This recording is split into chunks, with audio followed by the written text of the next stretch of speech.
মিম আর শ্যামল হাঁটতেছিল, তখন মিম পকেটে হাত দিল একটা জিনিসের জন্য, সেটা নিচে পড়ে যায়।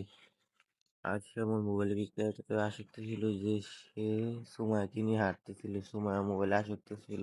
আর এটা দেখে মিম অনেক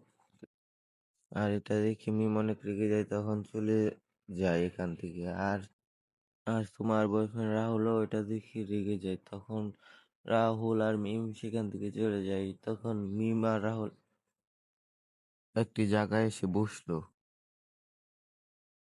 তারপর সেখানে শ্যামল আসলো, শ্যামল এসে মিমকে সরি বললো বারবার। তারপর